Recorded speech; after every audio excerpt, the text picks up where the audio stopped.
L'histoire de ce film, ça raconte un 24 décembre dans une famille tout à fait ordinaire, sauf que les choses vont pas du tout se passer comme prévu parce que va débarquer un Père Noël, mais pas un Père Noël comme on les aime, débonnaire, sympa, avec une grosse barbe et tout ça.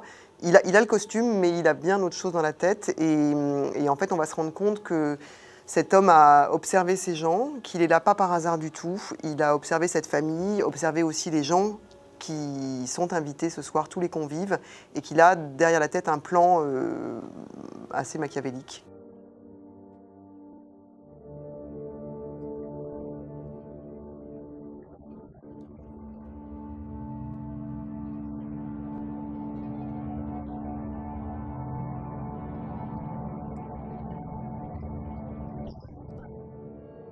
Pourquoi adapter ce roman? Ça m'a paru extrêmement simple et facile. À vrai dire, c'est l'éditeur qui m'en a parlé. Je ne sais plus comment Oui, on parlait de polar en général et elle m'a dit j'ai un roman formidable qui se prêterait bien à une adaptation.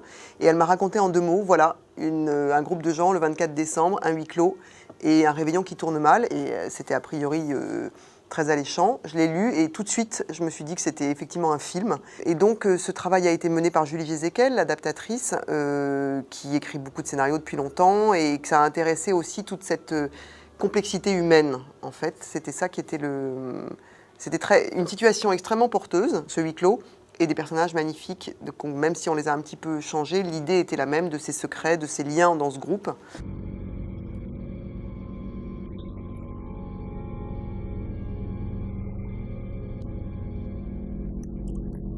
C'est pas la première fois que je travaille avec Serge Ménard, mais c'est la première fois en tant que productrice. Et c'est évidemment très différent un couple réalisateur-producteur que autrefois où j'avais déjà été amenée à collaborer avec lui, mais de façon un peu plus éloignée.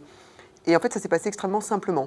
Quand on n'avait pas forcément les mêmes idées, il suffisait qu'on s'explique mutuellement pourquoi nos idées n'étaient pas les mêmes pour que finalement l'un ou l'autre se range à l'argument de l'un ou de l'autre et qu'on arrive à quelque chose d'harmonieux. Et c'était pas difficile du tout, c'était même très plaisant. Et d'ailleurs, on essaye d'en préparer un autre. Donc pour vous dire qu'on n'a qu'une envie, c'est de continuer.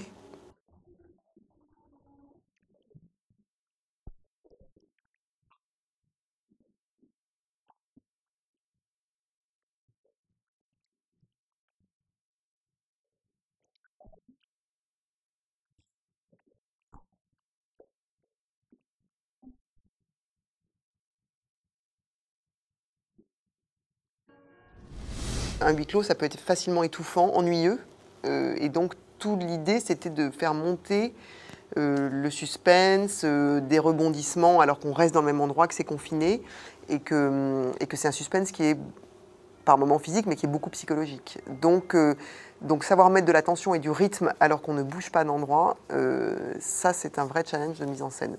À mon sens, je pense que Serge a bien réussi, mais c'est au spectateur de le dire.